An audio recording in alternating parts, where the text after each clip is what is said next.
पुर्तगाल में legal entry आप किस तरह कर सकते हैं? पुर्तगाल में लीगल एंट्री के लिए कौन-सा पेपर चाहिए होता है? क्या वीज़ा एक्सपायर होने के बाद आप एलिजिबल होते हैं पुर्तगाल में लीगल एंट्री करने के लिए कि या नहीं?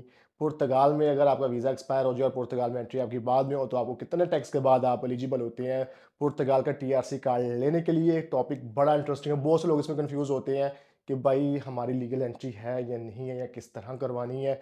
एक मेन बेसिक स्टेप है पुर्तगाल में एंट्री जब करते हैं, तो ये बेसिक एक टॉपिक है। तो वीडियो कंटिन्यू करने से पहले सबसे रिक्वेस्ट है कि चैनल को सब्सक्राइब लाजमी कर दिया। आप लोगों की सपोर्ट की बहुत-बहुत ज़रूरत है। बाकी आपको लीगल असिस्टेंस चाहिए तो डिस्क्रिप्शन में दुबई वाले ऑफिस का भी नंबर मौजूद है और लिस्बन वाले ऑफिस की जो लोकेशन वेबसाइट के ऊपर हर चीज़ वो नीचे डिटेल है, आप वहाँ पे कॉन्टैक्ट कर सकते हैं। अच्छा, जैसे पता है आपको पुर्तगाल इस टाइम जो इमिग्रेंट्स के लिए हेवन बना हुआ है। इमिग्रेंट्स भर-भर के पुर्तगाल की तरफ आ रहे हैं। लेकिन मेरा काम होता है आपको रियलिटी बताना। यहाँ पे अगर पेपर ईज़ी हैं, पासपोर्ट मिल जाता है, तो इतना खैर पासपोर्ट ज़रा ईज़ी नहीं है, लेकिन उतनी ही परेशानी और मुश्किलात भी हैं क्योंकि आप एक डिफरेंट डिमेंशन, डिफरेंट वर्ल्ड के अंदर एंटर होना जा रहे हैं। जैसे आप दुबई, कतर, सऊदी, ओमान में रहते हैं, जैसे हम पाकिस्तान से वहाँ आते हैं तो एक नया एनवायरनमेंट होता है। जब हम इन गल्फ़ कंट्रियों से मूव करके यूरोप साइड पे आते हैं तो फिर एक नया एनवायरनमेंट, नई दुनिया, एक नए लोग, नई पहचान, नई लैंग्वेज, नया कल्चर होता है, तो काफ़ी ज़्यादा डिफ़िकल्टीज़ आती हैं। तो जब आप पुर्तगाल में एंटर होते हैं तो लीगल एंट्री उन लोगों की कंसिडर की जाती है जो कि शेंगन वीज़ा के ऊपर आए होते हैं, जिनके पास वीज़ा होता है यूरोप का, वो यूरोप में लीगली एंट्री की होती है, उनकी लीगल एंट्री कंसीडर की जाती है। और अगर उन्होंने यहाँ पे उस वीज़ा की वैलिडिटी के अंदर-अंदर, यानी कि वीज़ा एक्सपायर होने से पहले-पहले पुर्तगाल के अंदर एंट्री की हो, तो ये पॉइंट आपने समझना है कि वीज़ा एक्सपायरी, एक तो शेंगन के अंदर एंट्री होगी आपकी, दूसरा आपकी वीज़ा वैलिडिटी के अंदर पुर्तगाल के अंदर एंट्री होगी, तो फिर ही आपकी लीगल एंट्री कंसीडर की जाएगी, वरना आपकी लीगल एंट्री कंसिडर नहीं होगी। बहुत से लोगों ने क्वेश्चन पूछा था कि हम फ्रांस में हैं, हम उधर हैं, हम इटली में हैं। मोस्टली लोग सीजनल वर्क परमिट के ऊपर इटली में आते हैं और वहाँ पे 9 मंथ का वीज़ा होता है और वहीं पे एक्सपायर हो जाता है। उसके बाद उनको ख्याल आता है, ओहो! हमने तो पुर्तगाल में अपनी फाइल लॉक करवानी थी लीगल एंट्री के साथ, लेकिन अगर वीज़ा आपका एक्सपायर हो गया, तो आपकी लीगल एंट्री कंसिडर नहीं होगी, नहीं होगी, नहीं होगी। यहाँ पे एक और पॉइंट आता है, जो स्टूडेंट्स हैं, काफ़ी लोग आते हैं, जब वो स्टडी वीज़ा अप्लाई करते हैं या वर्क परमिट अप्लाई करते हैं किसी कंट्री का, तो उनको 90 डेज़ या 120 डेज़ का एक स्टिकर पासपोर्ट पे लगा दिया जाता है वीज़े के लिए। तो वो उस वीज़ा के ऊपर ट्रैवल करके यहाँ पे इस कंट्री में एंटर होते हैं, यूरोप के अंदर एंटर होते हैं। बाद में उनका टीआरसी कार्ड बन जाता है इस ड्यूरेशन के अंदर। अब उनका क्वेश्चन ये होता है कि क्या हमारी लीगल एंट्री होगी? जो हमारा वीज़ा था वो 190 डेज़ का स्टिकर था, लेकिन अब हमारे पास कार्ड है। तो भाई आप लीगल एंटर हुए और लीगली आपका स्टेटस चेंज हो गया, आपको कार्ड, रेज़िडेंस कार्ड मिल गया, तो वो रेज़िडेंस परमिट भी आपका एक लीगल स्टेटस है यूरोप के अंदर। अगर आपके पास किसी भी किस्म का कार्ड है, चाहे वो स्टूडेंट कार्ड है, स्पाउस कार्ड है, वर्क परमिट है, लीगल है और इसकी डेट वैलिड है अभी, तो आप पुर्तगाल में अपनी लीगल एंट्री कर सकते हैं। अब पुर्तगाल में लीगल एंट्री कैसे होती है? आपको पता है कि रॉकेट साइंस नहीं है। पहले पास्ट में जब बात की जाए तो बहुत साल पहले जो है 5, 6, 7 साल पहले की बात करें तो आपको मैनुअली जो है वो सेफ में डिक्लेयर करना पड़ता, 72 आवर्स के अंदर अंदर आपको सेफ के अंदर जाके एक डिक्लेरेशन फॉर्म देना पड़ता था। उसके बाद फिर जी आप होटल में स्टे करें तो होटल वालों के पास भी एक्सेस होती है, क्योंकि होटल वालों ने अपना डाटा रिपोर्ट करना होता है इमिग्रेशन को कि इस गेस्ट ने हमारे हॉस्टल में या होटल में स्टे किया है। तो उस होटल का जो बिल होता था वो भी as a legal entry proof होता था, स्टे करने के प्रूफ करने के लिए। जैसे मैं फर्स्ट टाइम आया था तो मैंने भी होटल में स्टे किया, कोई लीगल एंट्री नहीं करवाई थी। लेकिन लोग डराते हैं यहाँ पे आपको कि आपने वो पेपर नहीं लिया सेफ वाला तो आपकी लीगल एंट्री नहीं है। ऐसा नहीं है। आप जो होटल के, जब मैं गया मुझे भी लोग डराते थे ऐसे ही, तो मैं 300 किलोमीटर दूर एक मुझे अपॉइंटमेंट मिली इमिग्रेशन के ऑफिस में, वहाँ पे गया। तो जब मैंने 5-6 घंटे वेट करने के बाद जब मैं मेरी नंबर आया, मैं अंदर गया, तो उन्होंने जब मेरा बिल था होटल का उसका नंबर मारा, तो उन्होंने कहा तो आप तो हमारे पास ऑलरेडी रजिस्टर्ड है हमारे पास, तो आपको तो लीगल एंट्री की जरूरत ही नहीं है। तो हम आपका डाटा ऑलरेडी हमारे पास होटल वालों ने भेज दिया हुआ है कि आप पुर्तगाल में स्टे किया आपने, तो आपकी लीगल एंट्री हो चुकी है, आपको जरूरत नहीं है लीगल एंट्री की।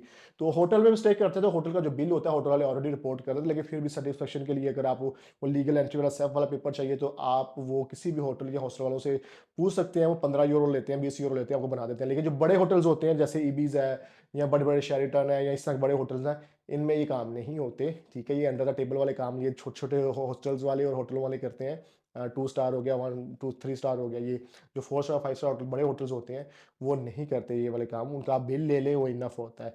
तो ये लीगल एंट्री होती है। बाकी अगर ये भी नहीं है तो आपके पास शेंगन वीज़ा है और आपके पास बोर्डिंग पास है या बस की टिकट है, तो वो भी लास्ट ईयर उन्होंने ये कर दिया था कि वो भी इनफ है प्रूफ के लिए, लीगल एंट्री के लिए, कि आपके पास टिकट है, बोर्डिंग है, वीज़ा है वैलिड, उसी के अंदर आपने ट्रैवल करके आए हैं, तो वो भी इनफ है लीगल एंट्री का प्रूफ देने के लिए। लेकिन कुछ लोग यहाँ पे कंफ्यूज हो जाते हैं कि यार हम फ्रांस उतरे थे, फिर फ्रांस से हम लोग बाय बस इधर आ गए, तो हमारा जो था बोर्डिंग पास वो हमारा लॉस्ट हो गया, हमारा ये हो गया, वो हो गया। अगर आपका कोई बोर्डिंग पास या टिकट आपकी लॉस्ट हो गई हुई है, पहली बात है लॉस्ट नहीं होनी चाहिए, ओरिजिनल होनी चाहिए आपके पास। अगर ओरिजिनल नहीं है तो समटाइम इंस्पेक्टर के मोड पे होता है, वो आपसे कॉपी माँग लेता है, कॉपी पे भी काम चले। अगर फिर भी कुछ भी नहीं है आपके पास, लेकिन आपको पता है कि आप इस डेट को ट्रैवल करके आए थे इस फलाने एयरलाइंस के ऊपर, मैं एयरलाइन की बात कर रहा हूँ जहाँ बाय एयर ट्रैवल का, तो आप एयरलाइन को ईमेल करके एयरलाइन की डिक्लेरेशन ले सकते हैं कि इस डेट पे इस पैसेंजर ने हमारी एयरलाइन पे ट्रैवल किया था। तो वो भी आप उनको प्रूफ दे सकते हैं। बहुत से लोग होते हैं जो अपना डाटा सेव नहीं रखते, ओरिजिनल डॉक्यूमेंट्स लॉस्ट हो जाते हैं, उन पर डाटा नहीं रहता कि हम किस तरह बोर्डिंग पास अपना दें इमिग्रेशन ऑफिसर को या टिकट कैसे दें। तो आप जिस कंपनी की सर्विस लेके यहाँ पे आए हैं उस एयरलाइन का या बस का, उनको आप जहाँ से हमने बुकिंग की है आप उनको ईमेल अपना पासपोर्ट करेंगे और आपकी बुकिंग पासपोर्ट पे ऊपर होती है। तो आप डेट बताएंगे उनको कि हमने इस डेट पे हमने ट्रैवल किया था, तो हम जो है हमें डिक्लेरेशन चाहिए ट्रैवल की। तो वो एयरलाइन जो है मोस्टली एयरलाइन वाले लोग यूज़ करते हैं। पहली बात है लोगों को प्रॉब्लम नहीं होती, लेकिन कुछ लोग हैं बेचारे जो मासूम होते हैं, उनको नहीं पता चलता, वो घुमा देते हैं डॉक्यूमेंट्स।